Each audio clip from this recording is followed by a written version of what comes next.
อยก็อยู่หัวพันผู้เนอลงมาสารวันจึงปากเป็นไทยไตโอ้โนขันว่าเสียงบ่ได้ขออภัยเด้ทุกท่านก่อนเนอเสียงบ่หวานดังน้ำอ้อยอยากฟ้อยเว้ายานเพิ่นหัวว่านาว่านาอันว่ามามือนี้ว่าสิขับซ้ำเนื้อนั่นแหละเลี้ยวเบิ่งคนในงานพัดมีแต่ไทยไตโอ้โนทั้งเจ้าภาพบอกให้สารวันเตี้ยต่ำแน่เด้ออันหมอลำจังข่อยสิลำได้แม่นจังได้คนไข้น้อง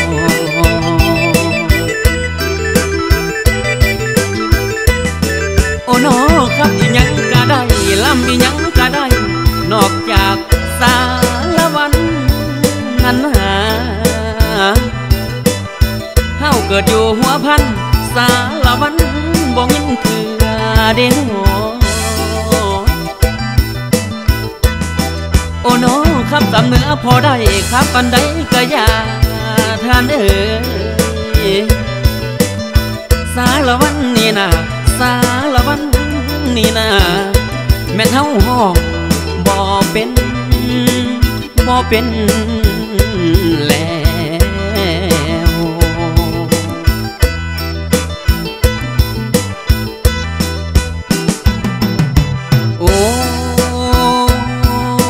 โอ้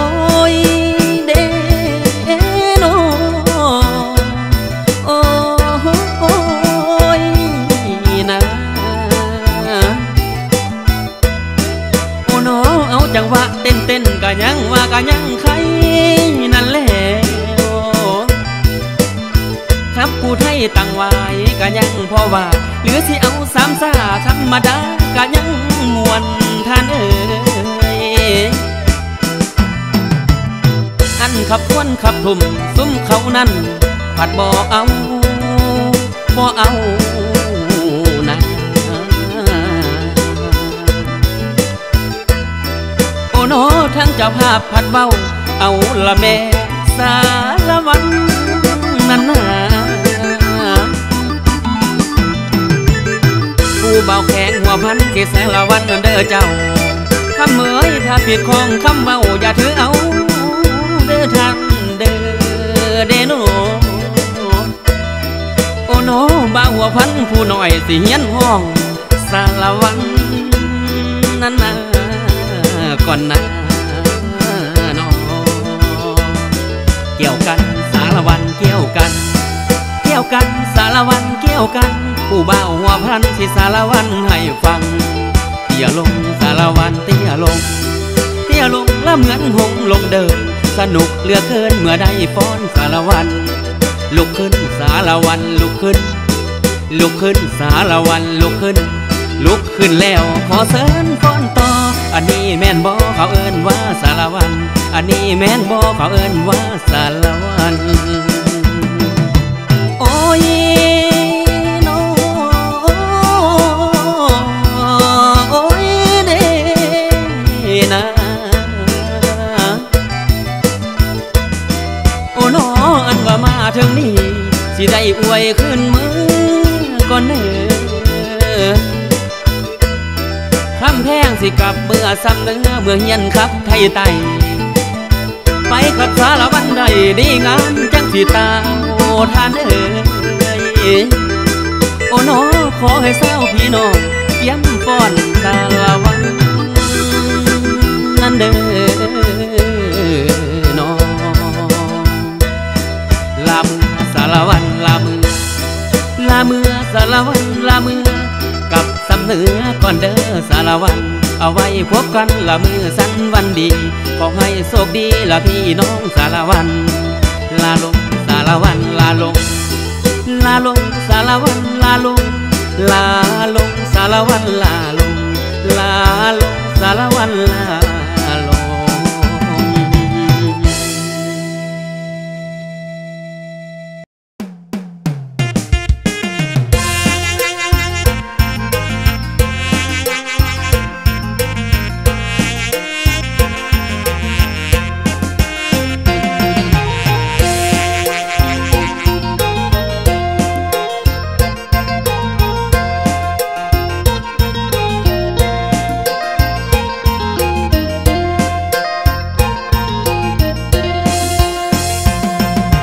น้อ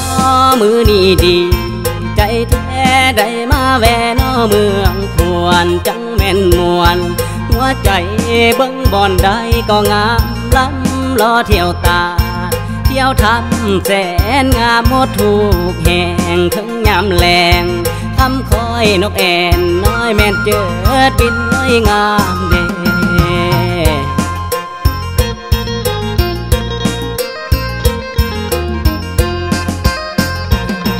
โอ้น้อทงให้หีงามกวงสายลมลวงยามแหล่งามเดแสงตาเว้นสองใสผู้เลกางามแท่นาตาดล่างผู้เก่งก็งามเด่นได้มาเห็นตาแท้ผู้แห่บ่อยากขึ้นพี่น้องเอ่ย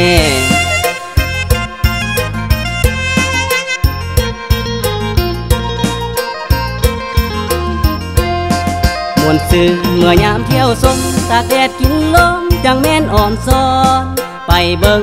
บ่อน้ำฮ้อนแล้วก็ย้อนมาเที่ยวทำปิว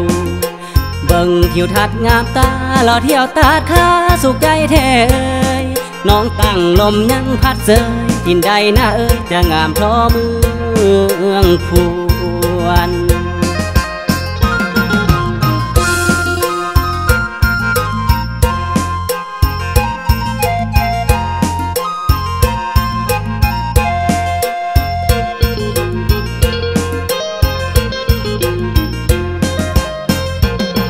โอ้น้อขอเสริญชวนพี่น้องลองมาเที่ยวนำกันยังมีอีกหลายอันบ่อาจทันละนาได้สิ่งสำคัญคือไม่มีหลายแนวอยู่ในป่าสัตว์นาแซวห้องดังก้องมวนกาใจแท้ใดคนฟังเอ่ย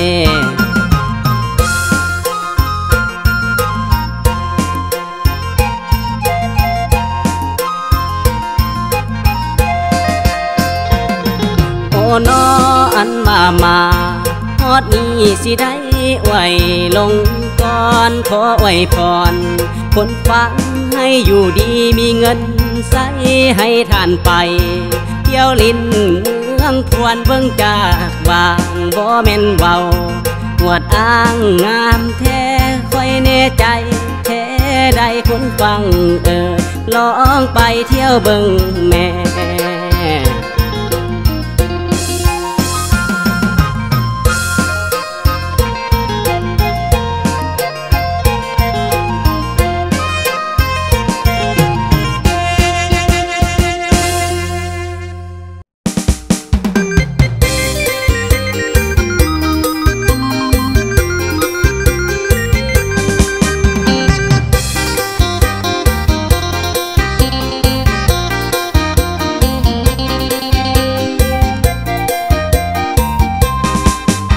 เมษายมาลิ้นปีใหม่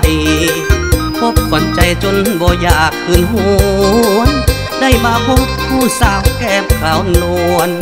สาวเมืองพวนเสียงควางเจ้าสร้างงามสาวเมืองคำคืองามแท้เดเจ้ายามน้องเว้าหวานเจ้าเข้าใส่หูสาวยอดไอ้พื้มแม่สมตรูอยากมาอยู่คูดน้องแห่นางทำบุญสร้างตั้งใจเด้สิได้ห่วมบ่ร่วมอยากยกไก่เมื่อแปลกอ้ายหักแหงบ่ได้แกงแถลงว่าเต้าอายสาบานพรสวรรค์อ้ายก็ฝันอยากได้สาวป่าใสผู้กูดเมืองสุยยามน้องคุยอ้ายฟังแล้วบ่เบื่ออยากความงาห่วมห้องนางน้องหนึ่งคนไอ้ดิ้นล้นมุนฮักสาวเมืองคูนอยากมาเป็นเคยแท่นี้หักเจ้าอีลีผู้สาวเมืองเสียงอยากมาเป็นคู่อยู่เคียงหักสาวเมืองเสียงเนื้อกว่าสิ่งใดสายใจละขอสัญญาทุกสิ่งคันบ่จริงบ่เว้าบ่เอาอ้ายบ่ว่ามาหักน้องลาบ่มีว่าสิหลอกลวงย่านแต่สาวเสียงขวงนั่นสิลวงให้สายสั่งละนะ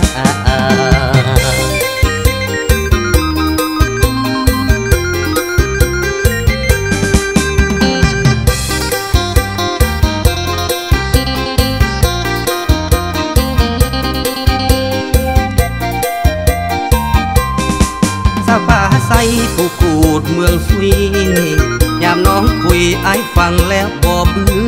ออยากพาเมื่อห่วมห้องนางน้องหนึ่งคนไอ้ดิ้นล้นหมุนฮักสาวเมืองคูนอยากมาเป็นเคยแท่นี้หักเจ้าอีลีผู้สาวเมืองเสียงอยากมาเป็นคู่อยู่เคียงหักสาวเมืองเสียงนึกเพื่อกว่าสิ่งใดสายใจละขอสัญญาทุกสิ่งกันบ่จริงบ่เว้าบ่เอาอายบ่ว่ามาหักน้องลาบ่มีว่าสิหลอกลวง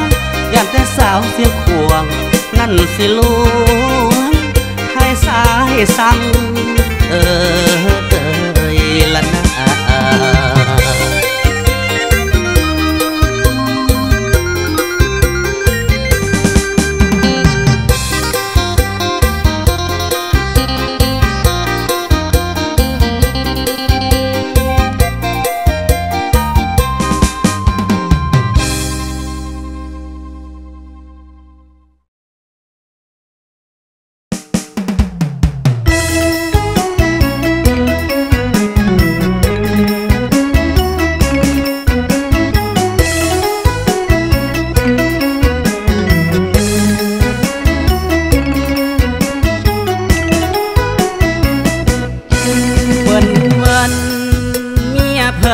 ผู้งามแท่นอเมียไผ่นองามกะดอแท่นอนี้กิริยาการเว้าจาบ่มีบอนตีแทนใจยังดีๆงามอีหลีแม่นเมียไผ่ว่าเมียเฮานะหน้าตางามอยู่ดอกเจ้าแต่คำเว้าตื่นเศร้าจากมาแต่ใสจากว่าจมว่าบายคอยลาหลากหลายเสียงเมียแท้เอ้ยเจ้าแก้มมากไฟคอยอย่างนี้ไกลๆจากสีไปใส่ทางใดเด้นอแก้มมางยอพูดกะดอแท่นอเมียนาบ่ทันแก้ขี้ตาตื่นเศร้ามาสอกหาความปล่อย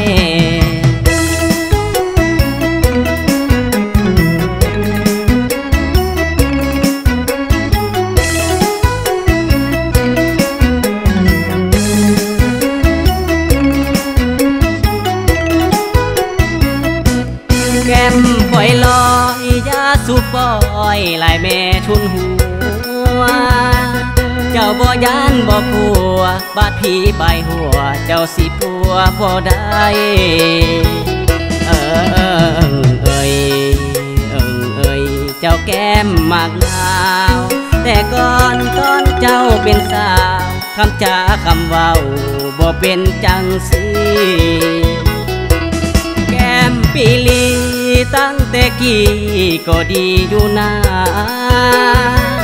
ยามกินข้าวกินปลาพันลายาให้ผัวกินก่อนแก้มอ่อนๆบาดนี้ตอนสอก็บ่เห็นเหตุเวียงยังบ่เป็นมีแต่นอนเว้นหลักลิ้นตั้งแต่ไผเอ้ยเจ้าแก้มมากบีถ้าเมียเป็นจังสีคอยกาสินีไปมีเมียใหม่ไปก่อนลาเด้อ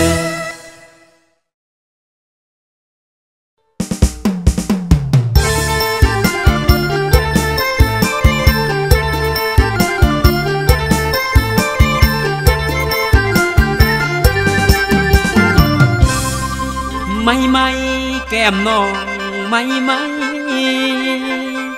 คำกล่าวเป็นก้อนกายว่าไทยใต้ใจดีมีสัมพันธ์ไมตรีมีจิตใจผ่องใสธรรมศาสตร์ก่อกายคืองามแท้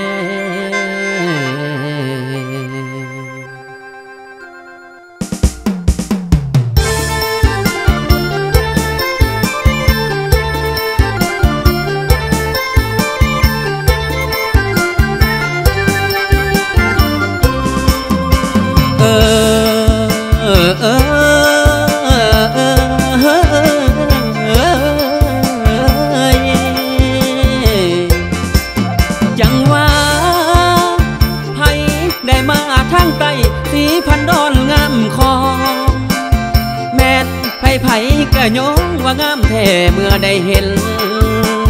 ขอเชิญสวนมาลินกินปลากุ้งใหญ่น้ำใจใสเลือดล้นคนไต้ผู้ใจดี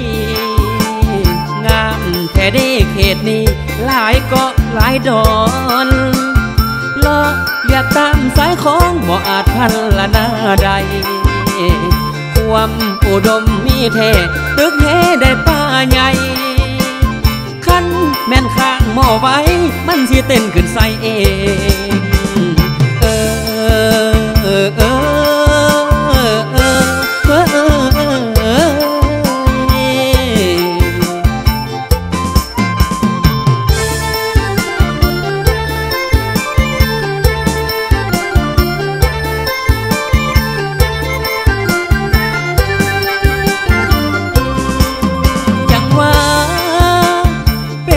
ถิ่นแดนเศร้าบ้านจำป้าอันลือซื่อมี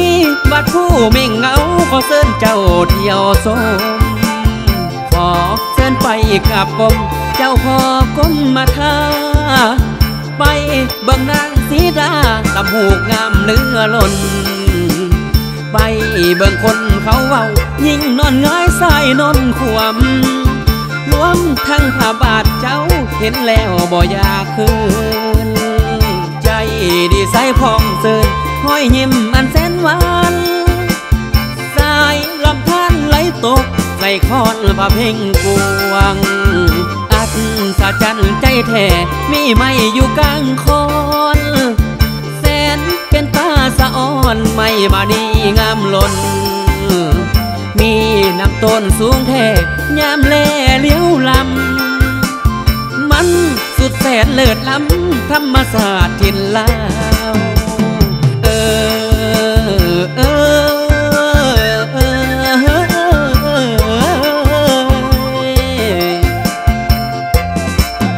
จังว่าพอแต่มาถึงนี่สีพันดอนศิลากรขออวยพรพี่น้องมาไต่ให้เสื่อนบ้านมอละดกเหล่านั้นเสื่อนเที่ยวเสื่อนสมให้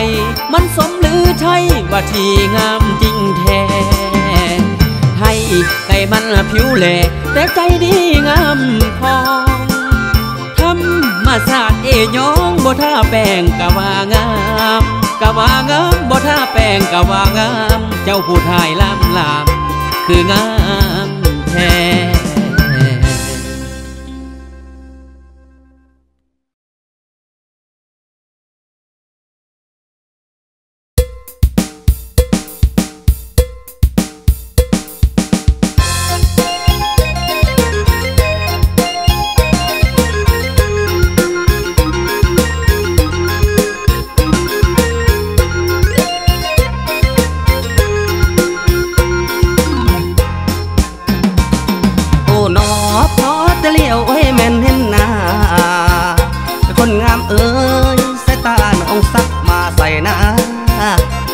คำเอ่ยบ่าวหมอลำยักยับเข้าไก่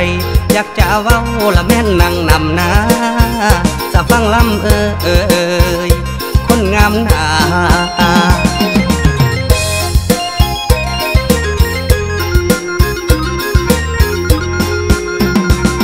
โอ้หนอคนจบละแม่นจังน้องคนงามละแม่นจังน้องสีห้องใจแพ้จ้องแล้วบ่นอคำเอ่ยมีละบ่ละแม่นคู่สอนนอนกิ้งละแม่นกลมใจได้ใส่งามคนงามหนาคนงาม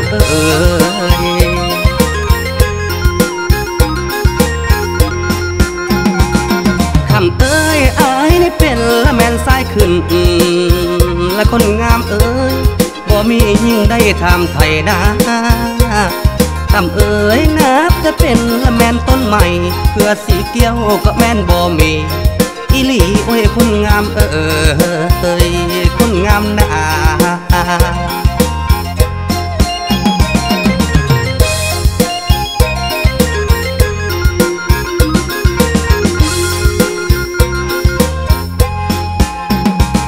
คำเอ่ยอายนี่เป็นละแม่นคว้าขาม คนงามเอ้ยเที่ยวทางยังบ่มีไฟไต่นะคำเอ้ยอายนี่เป็นแนวสวนดอกไม้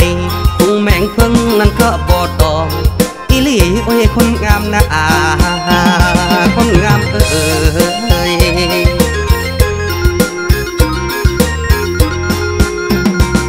โอ้หนออายนี่มักแม่นหุดหนอโอ้ยคนงามเอ้ยที่เจ้าของเราเธอตามสั่งแล้วคำเอ้ยขันแม่นสู่และแม่นน้องห่างทางอายก็สิหับเอาอีหลีโอ้ยคนงามคนงามนะ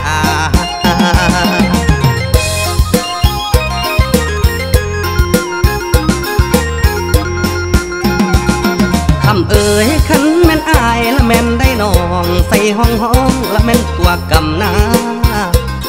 คำเอ้ยบ่าวหมอลำและแม่นจังอายสิตั้งไว้กำใจเจ้านอนได้มันซ่อนนางเด็กคนงาม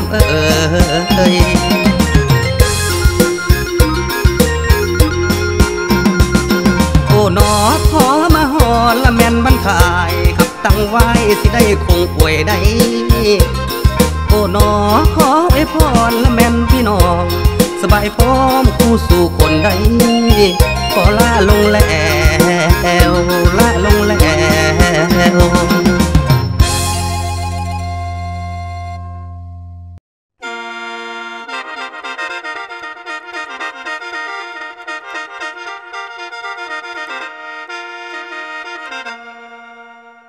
ไม่ไม้แก้มน้องไม่ไม้สั่งดีคุณหลายใจมาตัวให้อายเสือเบื่อแห้งดี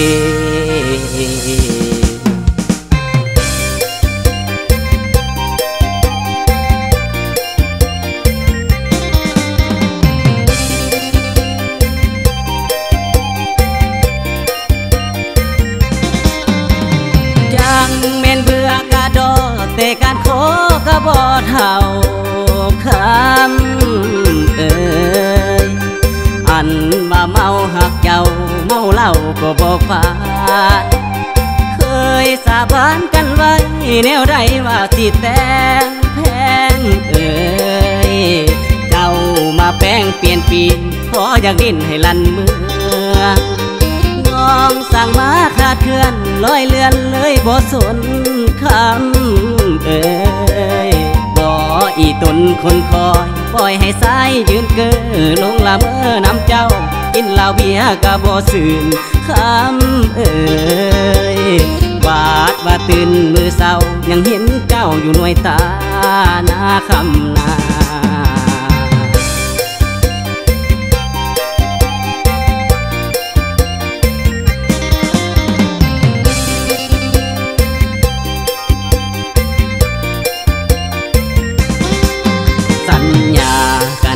บ่จำคนงามลืมได้จังใดป่านนั้นบ้าหักหมดใจสวดสีว่าไว้ว่ามีอายคนเดียวบ่เกี่ยวกับคนอื่นใดสองใจเฮาซื้อต่อกันสุดท้ายน้องมาเปลี่ยนพันสัญญาสาบานเป็นมันแล้วน้อเฮาสัญญาสาบานเป็นมันแล้วน้อเฮา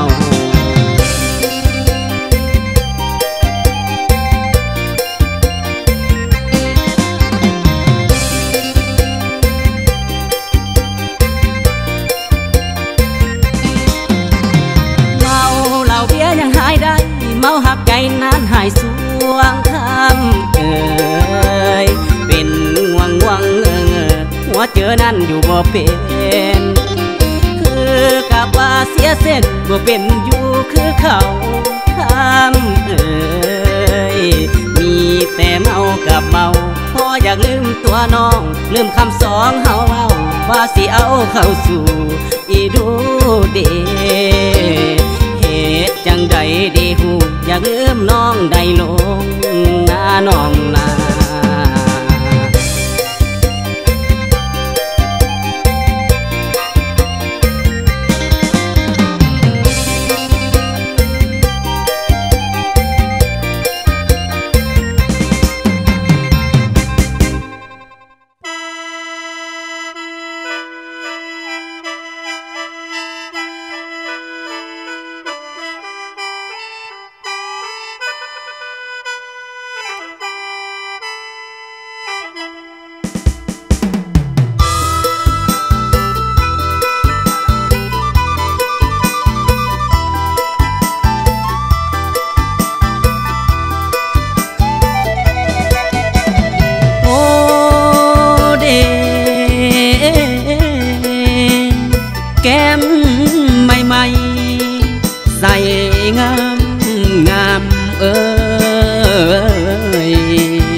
วกองตาคมเห็นสาวแก้วอุดมจังแม่นงามแท้น้องนางเอ้ยสมกับคำเขาย่องสมกับคำเขากล่าวมาพบสาวทินแก้วเห็นแล้วบ่อยากคืนโอเด้หัวใจสายสดชื่นได้มาเที่ยวท่าสันสาวนาดินคือกันจังแม่นงามแท้เด้เจ้าโอ้น้อเมืองเก่าเมืองสารพร้อมอยากบินตอมคือแมงผู้อยากมาอยู่ใกล้ๆจองไว้คู่สู่แลงโอเด้งามผู้สาวบ้านแจ้งดอนปวดหินยุงอยากจุงแขนเมื่อนำสาวเวียงคำเวียงแก้วโอ้น้ออาอยากแซวเอาน้องไปปะคองเป็นคู่สาวหาดน้อยเจ้าสู้อีดูอ้ายได้เดินนางคนงาม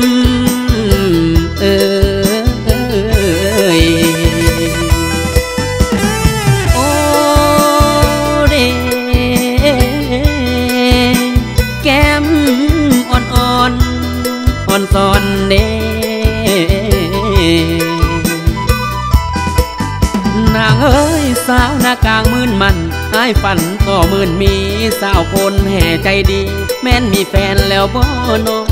งอันแม่นว่าอ้ายอยากจองเอาไว้นำพานายเข้าในบ่อนหัวใจสายอยากซ้อนถ้าสวนน้องสิว่าได้โอเด้สาวหาดใจบวงเผาเขาสาสีบุญเฮืองอ้ายอยากเนืองไปหาสาวนาทองทินนั้นโอ้น้ออายอยากมาไม้มันสาวเลียงสันบ้านทินใจทวินว่าเต้นได้เห็นน้องจังแม่นงามโอ้น้ออันทางกายพัดห้ามแต่ใจอยากไปหาอยากสิไปสบตาสาวบ้านนาบ้านแจ้งโอ้น้อสาวคนแพงหาดเสียวด้านเปียวเอ้ยเห็นใจแด่สาวบ้านจุ่มหักแท้บ่แปรปีนเปลี่ยนใจเด้ว่าเด้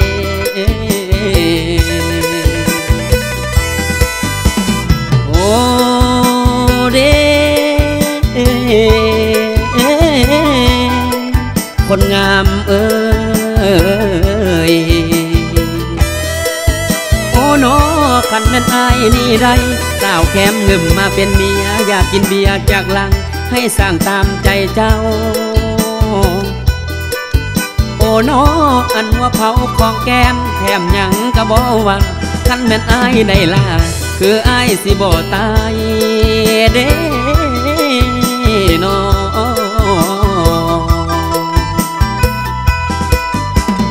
ว่า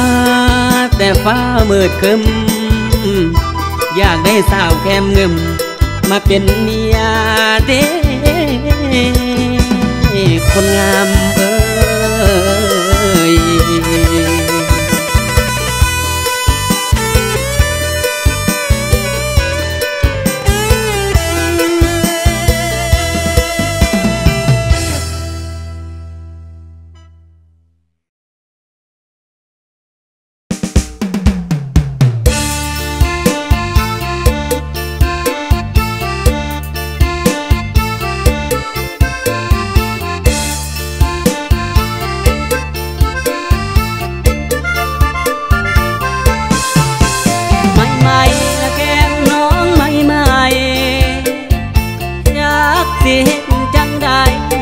สิได้ผู้สาวน้อ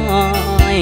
ทำเอ๋ยจากสิอ้อยจังได้แล้วแนวโตเป็นคนแก่ขนาดพ่อแม่น้องก็ห้องคอยว่าลุงเฮ้ยยะเฮ้ยยะเฮ้ยยะเฮ้ยยะ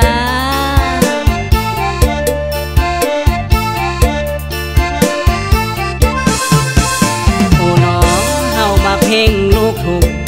มักขับมักลำส่วนว่าทั้งคนมักสติงมักเต้นจังว่าจากสิเป็นไปได้อันหัวใจคนละแงอันเบาแก่มักสาวน้อยสิอ้อยเบาแม่นจังใดเฮ้ยยะเฮ้ยยะเฮ้ยยะเฮ้ยยะ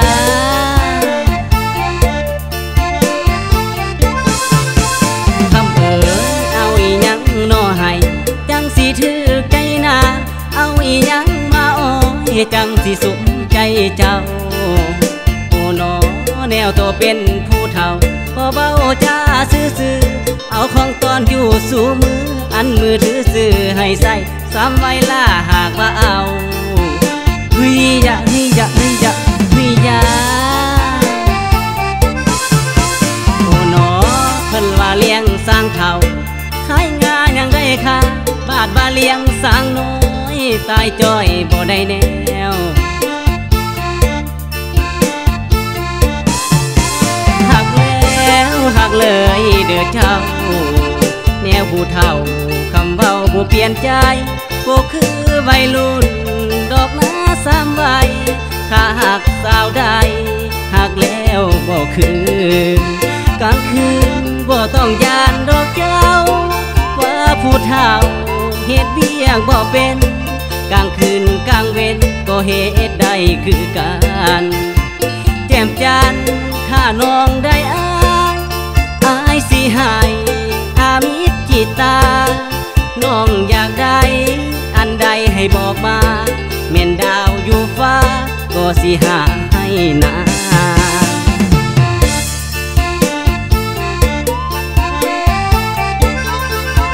จังมาถึงบ้านก่อนสวรรค์ศิลากรท่านงามงอนอยากได้โทรหาอ้ายได้สุยามแต่ว่ามีข้อห้ามว่าพ่อลุงมันสิเมิดกำลังเจอเฮ็ดแนวเลอบ่มีได้โอ้หนอคันหากโทรหาอ้ายอยากได้หยังก็ตามอยากได้สร้างได้มาอยากได้ดาวอยู่ฟ้าสิหาให้ทันทีโอ้ละนอ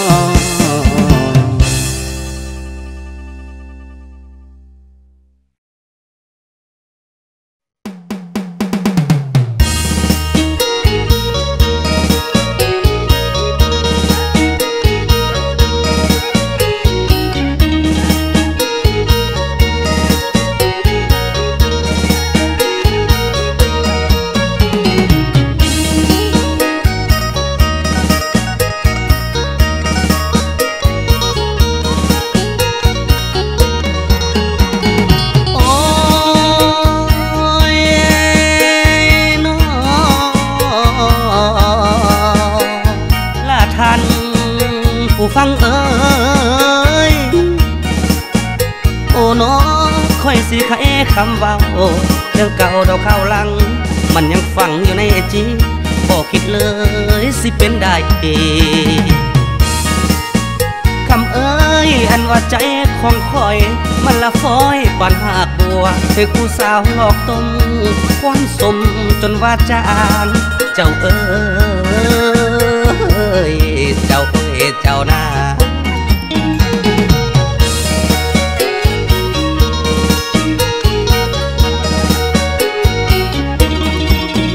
คำเอ้ยคิดเมื่อตอนก่อนครั้งก่อนยังอยู่ดอกน้ำแฟนเคยจับมือถือแขนไม่เป็นแฟนกันไว้คำเอ้ยไฟบ้านเนื้อบ้านไตให้เห็นเขาก็สามาคือกันแท้นาว่าเมียนี้จังแม่นคือกันเด้เจ้าเอ้ยคำเอ้ยเจ้าหน้าแดงนั้นกลมเอาขันห่มดอกมาบังอยู่ทางหลังของซ้ายเจ้าละอายคนเขาเว้าโกโอ้น้องบอกว่าแรงหรือเศร้าสองเฮาเคยเคียงคู่ไปหาสู่อยู่สู่มือถือนั้นบอกขาดสายท่านเอ้ยท่านนา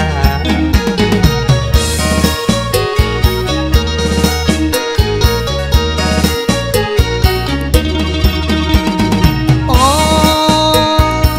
ยน้อละท่านผู้ฟังเอ้ยคำเอ้ยบัดนี้น้องผักได้ไปเห็นอยู่ดอกแดงไกลไอเห็นจับคันไทยอยู่ทงนาท่าเจ้าโอ้น้อมือหนึ่งมากินข้าวตาของเฮาคือสามิน ได้ยินนกเข้าห้องมันดังก้องพัดอยู่ไกลเจ้าเอ้ยเจ้าเอ้ยเจ้าเอ้ย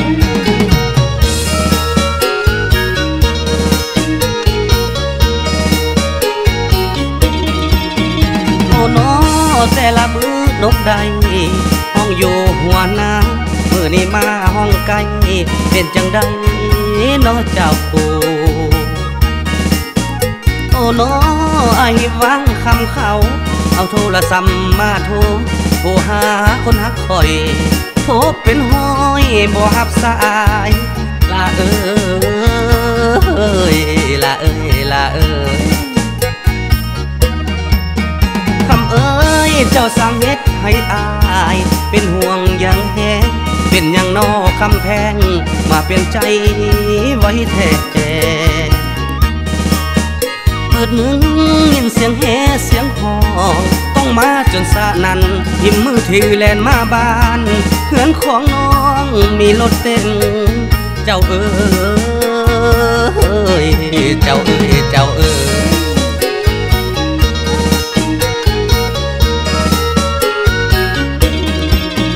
โอ้น้องไอ้ก็ยองเต้นไปลีอยู่แจ้ฟ้าอ่านวิวาของไฟคือใหญ่โตมโหฬารคำเอ้ยแนมไปทางขวากันเห็นเส้นล้ำกับเจ้าบ่าวอันว่าเจ้าผู้นั้นแม่นแฟนคอยแม่นแน่นอนเจ้าเอ้ยเจ้าเอ้ยเจ้าเอ้ย